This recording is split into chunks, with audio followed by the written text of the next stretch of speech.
Msaidizi maskini analinda mkombozi, bila kujua ni bilionia. Kila asubuhi kabla ya jua kuchomoza. Clara Evans, msaidizi maskini mwenye mikono yenye majeraha na roho iliyopondwa, alikuwa akificha mkate uliosalia kwenye mfuko wa karatasi na kuvuka kijia kimya nyuma ya jumba la bosi wake mkatili, ili tu kumwagiza mkombozi ambaye mtu mwingine hakuthubutu kumtazama. Ndevu zake zilikuwa zimekusanyika, koti lake lilikuwa limeraruka, na macho yake yalibeba ukimya wa mtu aliyepoteza kila kitu.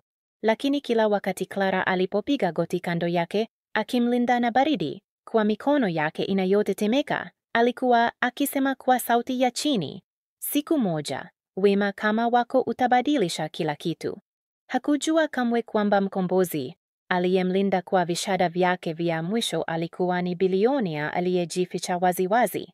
Lakini mkombozi alipoinuka hadi nguvu zake za kweli na kumfukuza bosi wake mkatili mbele ya kila mtu, ulimwengu ulinong'ona kwa mshangao, kwa sababu alichofanya baadaye kilishangaza kila mtu. Kwa nini bilionia alijivisha mavazi ya mkombozi? Na kwa nini alimlinda msaidizi maskini aliyemwombea? Kama unafurahia hadithi hii ya moyo, tafadhali subscribe na piga kengele ili kupata hadithi zaidi za wema na mabadiliko. Shiriki video hii na mtu anayehitaji motisha leo. Jua halikuwa bado limechomoza juu ya jumba la Brookstone, lakini jumba tayari lilikuwa likinungunika na sauti za viatu vya visigino na mlio wa vijiko vya fedha. Clara Evans alisogea kama kivuli, haraka, kimya na asionekana. Sare yake ilining'inia kwenye mwili wake mdogo. Kitambaa kilichofifirika kilikuwa kikimgusa mikono yake alipobeba sinia ya kifungua kinywa juu ya ngazi za marmar. Hakuangalia tena fremu za dhahabu au vinara vya kioo. Uzuri wao ulikuwa umebadilika kuwa uchungu machoni mwake. Clara, sauti kali ya Bi Hartley ilipasua korido kama radi. Usithubutu kumwaga hata tone moja. Hii ni kahawa iliyoletwa kutoka nje, si mchuzi ule unaokuniwa. Ndiyo, bibi, Clara alijibu kwa upole, akishusha macho yake. Sinia ilitetemeka kidogo mikononi mwake. Nyuma ya ukimya wake wa adabu kulikuwa na mwanamke aliyevumilia mengi, akifanya kazi tangu alfajiri hadi jioni ili kulipa dawa za mama yake mgonjwa na ada za shule za kaka yake mdogo. Kila matukano kutoka kwa Bi Hartley, kila kazi ya ziada bila malipo, alimeza kimya kimya, akijikumbusha kwamba ilikuwa tu kwa muda. Ifikapo saa 2 asubuhi, kifungua kinywa cha jumba kilikuwa kimeisha, na hivyo ndivyo subira ya Clara ilivyoisha pia. Alisogea nje kupitia mlango wa watumishi, moyo wake ukipiga kwa nguvu aliposhikilia mfuko wa karatasi uliojaa mabaki aliyokuwa ameyahifadhi. Alivuka kijia cha nyuma ambapo mapipa ya takataka yalikuwa yamepangwa ukutani. Hewa nzito na harufu ya jiwe lenye unyevunyevu na matunda yaliuza. Ndipo alipomnona kila asubuhi, amekaa kando ya chemchemi ya zamani ambayo haikuwa imetiririka kwa miaka mingi. Mkombozi aliangalia juu alipomkaribia. Macho yake ya kijivu yalikuwa yamechoka lakini menye upole. Umechelewa leo, alisema kwa tabasamu dogo. Ilibidi nisubiri Bi Hartley amalize kupiga kelele, Clara alijibu, akimpa mfuko. Si mengi, mkate na siagi kidogo. Alipokea kwa mikono inayotetemeka. Una moyo mwema Clara. Unajuaje jina langu? Aliuliza, akishangaa. Uliniambia mara moja, alisema, akitabasamu kidogo. Ulikuwa unalia siku ile, Clara alisita. Hakukumbuka. Labda alikuwa, wakati uzani wa maisha ulihisi kuwa ni mzito sana kuficha. Walikaa kimya kwa muda, ukimya ukiwazunguka kama blanketi isiyoonekana. Mkombozi alikula polepole kana kwamba alikuwa akionja kila chembe. Clara alichunguza uso wake, jinsi macho yake yalivyong'aa kwa kitu cha ajabu, kitu kizito sana kwa mtu anayeishi mitaani. Lakini aliondoa wazo hilo. Kila mtu alikuwa na siri zake. Saa ilipopiga 9, Clara alisimama. Lazima nirudi. Kama Bi Hartley atagundua nimeondoka tena, atapunguza mshahara wangu. Kwa nini basi unafanya hivi? Mkombozi aliuliza kwa upole. Kwa nini unaendelea kunilisha wakati hata wewe unaweza kujilisha? Clara aliangalia chini, sauti yake ikitetemeka. Kwa sababu wema haupaswi kutegemea utajiri. Kama nitaacha kusaidia, nini kitabakia kwangu? Alikunja kichwa polepole, uso wake usiosomeka. Unanikumbusha mtu niliyemjua zamani. Usiku huo, Clara alipokuwa akipiga mswaki sakafu za marmar chini ya taa za vinara vilivyong'aa, akili yake iliendelea kurudi kwa maneno yake. Hakuweza kuondoa hisia kwamba kulikuwa na kitu kisichofaa kumhusu, kitu kisichoendana. Siku 2 baadaye, mashaka yake yalikuwa. Gari jeusi lilisimama ng'ambo ya kijia. Wanaume 2 wenye suti walitoka, wakinong'ona kitu kwa mkombozi. Aliganda nyuma ya dirisha, akitazama mkombozi wake, akisimama wima kuliko alivyowahi kumuona. Kwa sekunde, hakuonekana maskini. Alionekana mwenye nguvu. Asubuhi ya kesho yake, alikuwa ameondoka. Clara alitafuta kijia kwa siku 3, akingoja kando ya chemchemi. Hata akakosa chakula cha mchana ili kukaa zaidi. Hakuna. Ni mwangwi wa sauti yake tu uliosalia kichwani mwake. Siku moja, wema kama wako utabadilisha kila kitu. Kisha, siku ya 4, kila kitu kilibadilika. Asubuhi hiyo, jumba lilikuwa na mvutano wa kawaida. Mume wa binti, Hartley, Richard, alikuwa akitembea ofisini mwake tangu alfajiri, akizungumza simu. Clara alisikia maneno kama mkutano, bodi, na mbadala. Alijaribu kubaki asionekane, akisafisha kimya kama kawaida. Adhuhuri, msafara wa magari meusi uliingia kwenye njia ya gari. B. Hartley alivuta pumzi. Nini hasa? Mlango wa mbele ulifunguka. Clara aliganda, moyo wake ukipiga kwa nguvu kifuani mwake. Alikuwa yeye, mkombozi, ila hakuvaa matambara tena. Alikuwa amevaa suti iliyoshonwa vizuri, ndevu zake zimenyolewa, msimamo wake wa kifalme. Macho yake ya kijivu yalikutana na yake upande wa pili wa chumba, yenye uthabiti na ujuzi.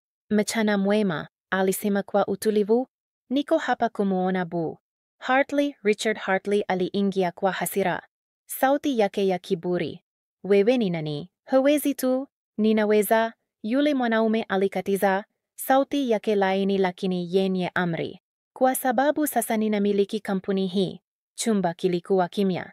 Sinia ya Clara iliteleza kutoka mikononi mwake, ikivunjika chini.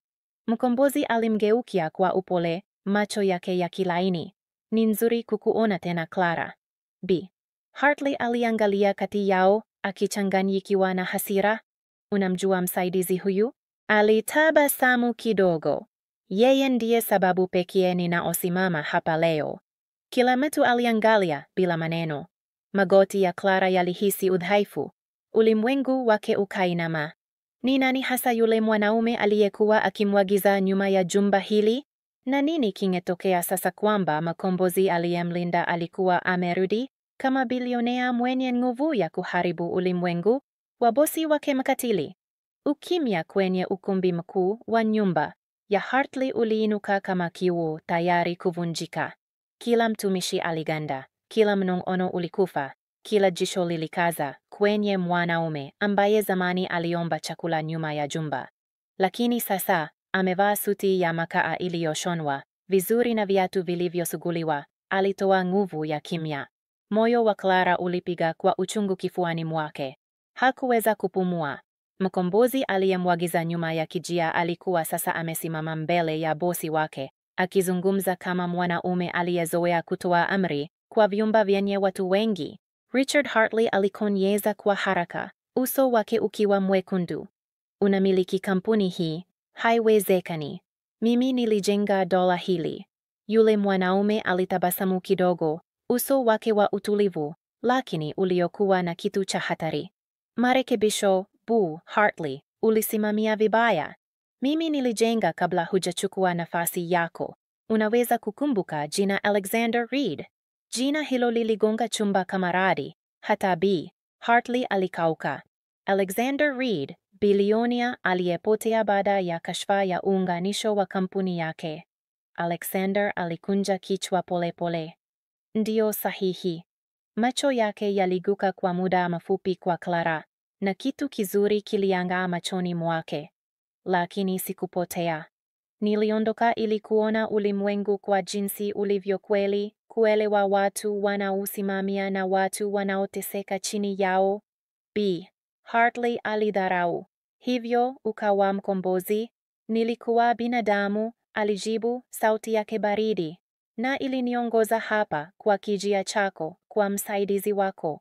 Mshangao ulipita kati ya watumishi. Clara alitaka kutoweka. Mikono yake ilitetemeka alipojaribu kujizuia, lakini Alexander alimgeukia kikamilifu sasa. Maneno yake yalikuwa ya upole, ya kweli. Ulimwengu uliponipuza, nilipokuwa sina kitu, ulinilisha, si kwa huruma, bali kwa wema. Na wema huo ulinikumbusha ni nani niliyekuwa kweli. Uso wa Bi Hartley ulionyesha kutokusadiki. Unasema msaidizi alitia moyo bilionea. Macho ya Alexander yaliganda. Nasema moyo wake ulifanya kile utajiri wako haukuweza kamwe. Chumba kilikuwa kimya kabisa. Midomo ya Clara ilifunguka, lakini hakuna maneno yaliyotoka. Alihisi joto linapanda usoni mwake, aibu na mshangao vikitetemeka ndani yake. Sikujua wewe ni nani, alinong'ona. Ninajua, alisema kwa upole. Ndiyo kilichokifanya kuwe kweli. Sauti ya Richard Hartley iliinuka kali na ya kujiteta. Huwezi tu kuingia hapa na kuchukua kila kitu. Ulipotea kwa miaka mingi. Kampuni hii ni yangu sasa. Utulivu wa Alexander ulivunjika kwa mara ya kwanza. Alisogea mbele, macho yakiwaka. Tamaa yako ilibadilisha kampuni yangu kuwa kaburi la wafanyakazi waaminifu. Uliwanyanyasa kusikiza malalamiko na kuharibu maisha kwa faida. Umemaliza. Aligeukia msaidizi wake, mmoja wa wanaume kutoka garini jeusi. Kuanzia sasa, Richard Hartley na mkewe wameondolewa kwenye nafasi zote na upendeleo wote. Usalama watawaongoza nje. B. Hartley alipiga kelele. Huwezi kufanya hivi. Nimefanya tu, Alexander alijibu kwa baridi. Walinzi walipoingia, Clara aligeuka nyuma kwa silika. Hakujua afil nini. Sehemu yake ilitaka kupiga kelele za furaha, lakini sehemu nyingine iliuma kwa kutosadiki. Macho ya Bi Hartley yalimpata kama upanga. Hii ni kosa lako sivyo, nyoka mahafu. Clara aliogopa, lakini Alexander alisimama kati yao mara moja. Ukimzungumzia tena hivyo, alisema, sauti ya chini. Nitahakikisha unajiutia. Macho ya Bi Hartley yalipanuka, na kwa mara ya kwanza, alikuwa kimya. Dakika baadaye, Hartley waliondoka. Mwangwi wao ulififia chini ya korido za marmar, ukiacha watumishi wakijaribu kuelewa nini kilichotokea. Clara alisimama akiganda karibu na ukuta, akili yake ikizunguka. Sielewi, alinong'ona. Ulikuwa bilionea wakati wote? Alexander alimkaribia polepole. Uwepo wake ghafla ukawa mkubwa sana kwa jumba kimya. Nilikuwa, alisema, lakini nilijipoteza nikifuata utajiri. Nilitaka kujua kama kulikuwa bado na wema uliosalia ulimwenguni au kama ulikuwa kitu pesa zinaweza kununua. Na, aliuliza kwa upole, alitabasamu kidogo. Nilikupata wewe. Pumzi ya Clara ilinaswa. Kwa muda mrefu, hakuna aliyezungumza. Ukimya kati yao haukuwa tupu. Ulijaa vitu ambavyo hakuna aliyethubutu kusema. Shukrani, kuchanganyikiwa, joto lenye kutetemeka lililomwogofya zaidi kuliko Hartley walivyowahi kumwogofya. Sistahili yote haya, Clara alinong'ona. Nilifanya tu kile mtu yeyote angefanya. Alexander alitikisa kichwa. Hapana, watu wengi waliniongelea. Wewe hukufanya hivyo. Uliona mwanaume, si mkombozi. Hicho ni kitu hata bilioni haziwezi kununua. Aligeuka kwa muda, macho yake yakipepea juu ya mambo mazuri ya jumba. Ninarudisha mali hii kwa wafanyakazi wake. Watu walionyanyaswa watalipwa fidia. Lakini kwako, Clara, alikunyata macho, akiwa na wasiwasi. Nini kunichukua? Alimtazama tena, macho yake yakiwa na joto lakini thabiti. Utakuwa na chaguo. Unaweza kukaa hapa na kusimamia nyumba chini ya uangalizi wangu, au unaweza kuondoka na kutosha kuanza upya popote unapotaka. Clara alisita. Ofa ilisikika kama uhuru, lakini ilimwogofya. Kwa nini mimi? Midomo ya Alexander ilipinda kidogo. Kwa sababu msaidizi maskini aliyemlinda mkombozi anastahili maisha ambapo hakuna atakayemtazama chini tena. Koo yake ika-strengthen. Alitaka kuzungumza, kumshukuru, lakini maneno yalishindwa. Alikunja tu kichwa, macho yake yakiwa na mng'ao. Jioni hiyo, jumba lilipokuwa linajaa, Clara alikaa peke yake kwenye ukumbi wa chakula. Vinara viliang'aa kwa upole juu, mwanga wao ukiakisi juu ya vifaa vya fedha.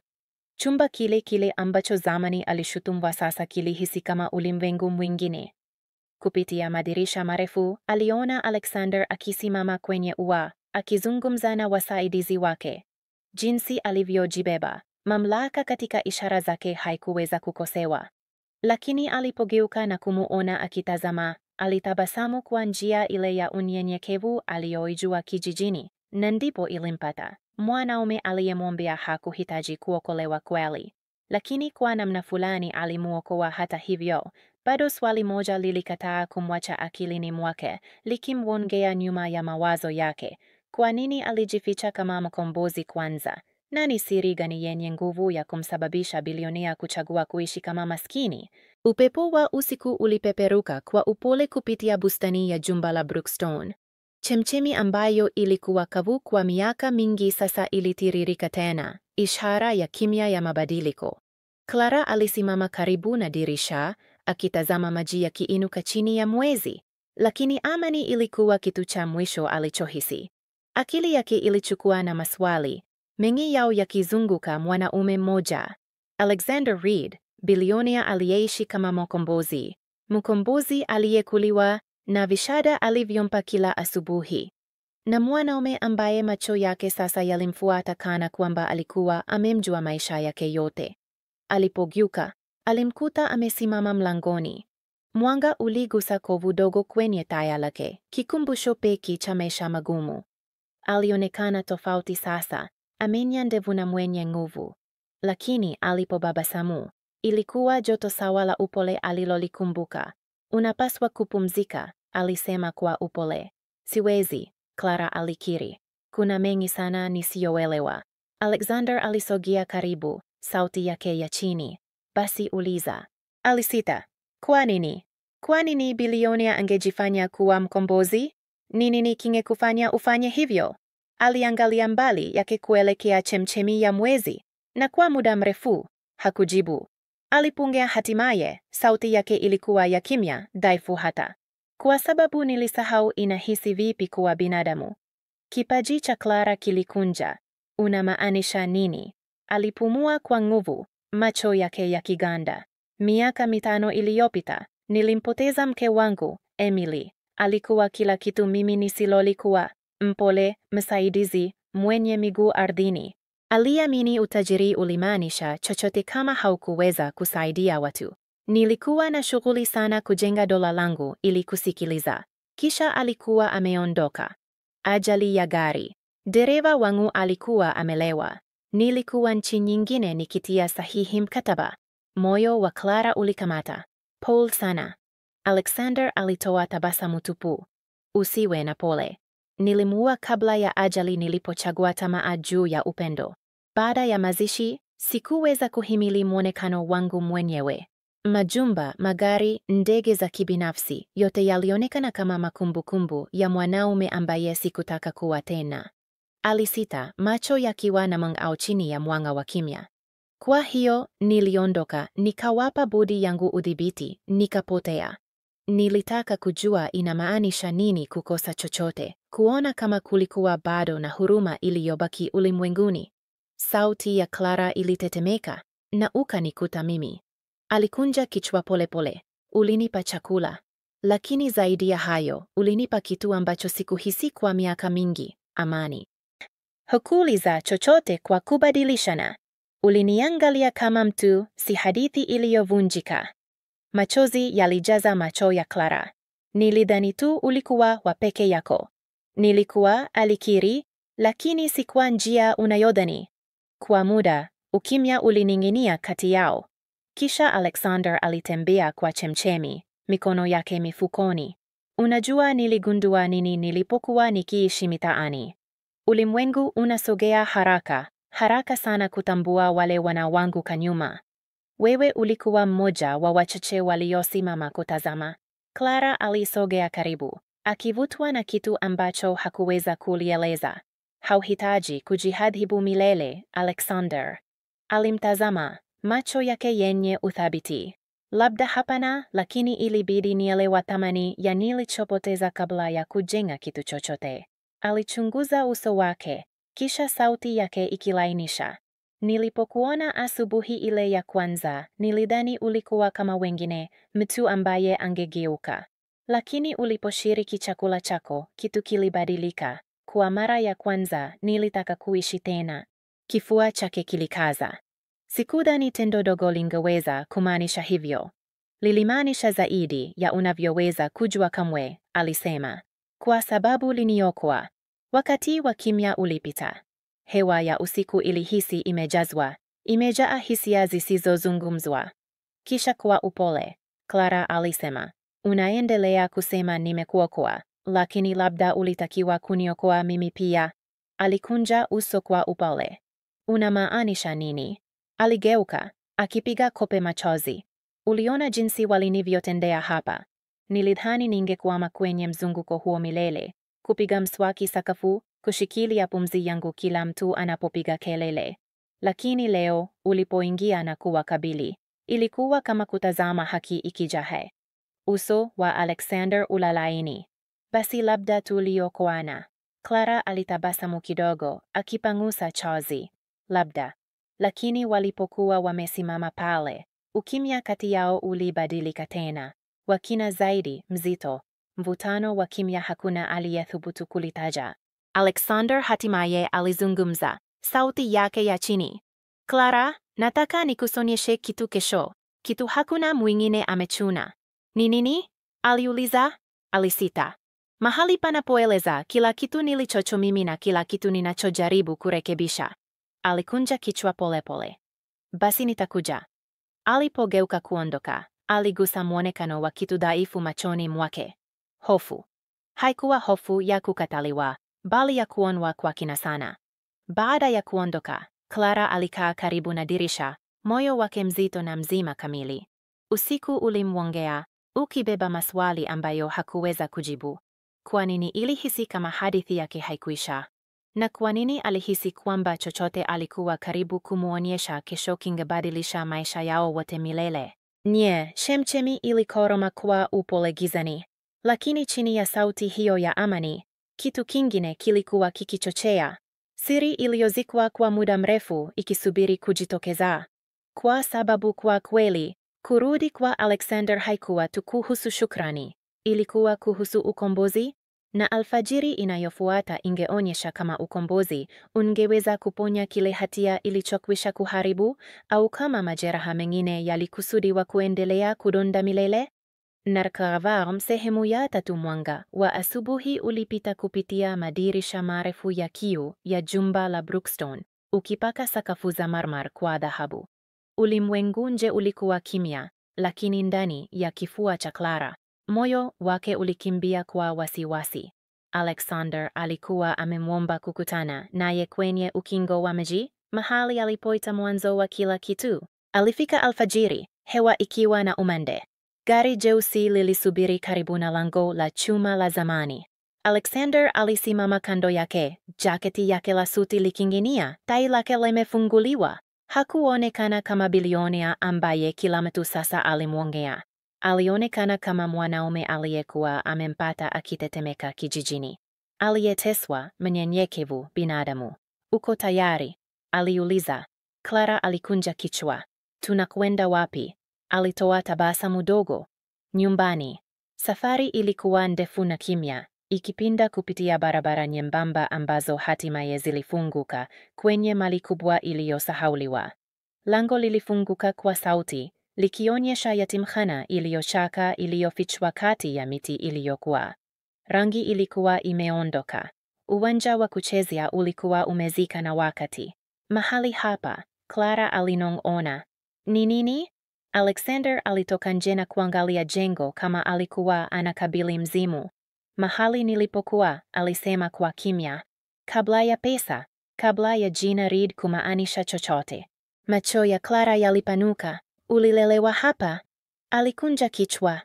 Nilikuwa mmoja wa watoto yatima ambao hakuna aliyewataka. Emily, mke wangu, alizoea kuwa volunteer hapa tulipokuwa vijana. Ni pale tulipokutana. Tulipenda kuota kujenga upya mahali hapa siku moja. Macho ya Clara yalalaini. Lakini uliondoka.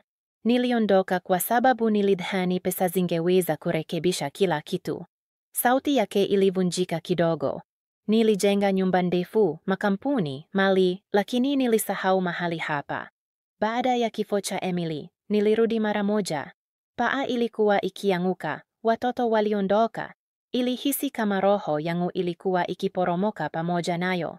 Aligeuka kwake, uso wake ukiwa na uchungu. Ndipo nilipoamua kutoweka, kuondoa kila kitu. Nilitaka kuhisi nisaidiwi tena, kukumbuka inamaanisha nini kuwa mmoja wao. Koo ya Clara ilikaza. Kwa hiyo, kuwa mkombozi haikuwa kuhusu kujificha. Ilikuwa kuhusu kujihadhibu. Alikunja kichwa polepole. Nilidhani kama ningeteska vya kutosha, ningepata msamaha. Lakini haikuwa hadi ulipotokea, ukinipa mkate na joto, ndio niligundua. Hatia haiponi kwa kujiumu mwenyewe. Inapona mtu anapoonyesha kwamba bado unastahili kuokolewa. Clara alikonyeza machozi. Tayari ulistahili kuokolewa, Alexander. Alitabasamu kidogo. Labda, lakini nilihitaji mtu anikumbushe. Alisukuma mlango wa yatimkhana. Vumbi lilipeperuka hewani, mwanga wa jua ukikata sakafu za mbao zilizovunjika. Pembeni, piano ya zamani ilikaa chini ya shuka. Alexander alitembea kwake, alinua kifuniko na kubonyeza ufunguo moja. Ulilia kwa upole lakini baridi.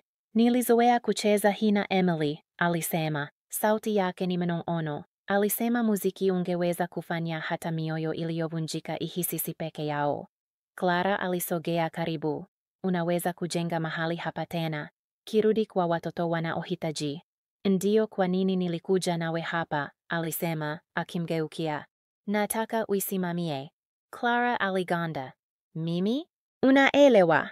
Mapambano, huruma na unyenyekevu. Sifa ambazo ulimwengu umesahau. Yatimkhana hii inahitaji mtu kama wewe. Alitikisa kichwa. Alexander, sina uzoefu, elimu.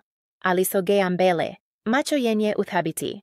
Una kitu bora, moyo. Maneno yaligonga kama ahadi.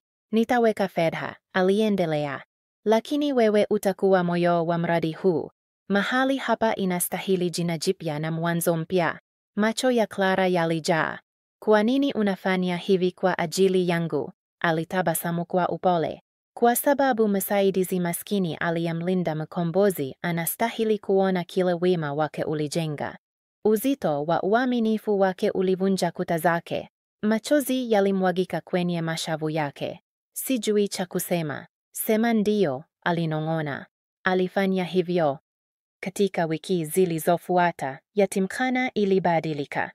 Wajenzi walirekebisha paa, walipaka kuta na kujaza vyumba na kicheko tena. Clara alisogea kupitia yote kama mtu anayeishi kwenye ndoto. Watoto walimpenda na Alexander alitembelea mara kwa mara, akisimama kimya nyuma, akimtazama akirudisha maisha katika siku zake za zamani. Lakini katikati ya furaha, kivuli kiliendelea machoni mwake. Jioni moja, Clara alimkuta peke yake uani akitazama picha ya Emily aliyobeba mfukoni. Bado unamkosa? Clara alisema kwa upole. Daima nitakuwa hivyo, alikiri. Lakini kwa mara ya kwanza, kumkosa haziumi, inanikumbusha kuishi. Alitabasamu kwa huzuni, angekuwa na kiburi nawe. Alimgeukia, macho yakiwa na joto. Angekuwa na kiburi nasi.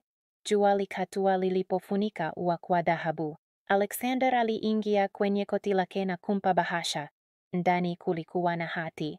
Jina lake, Clara Evans, liliandikwa kwa wino wa kifahari.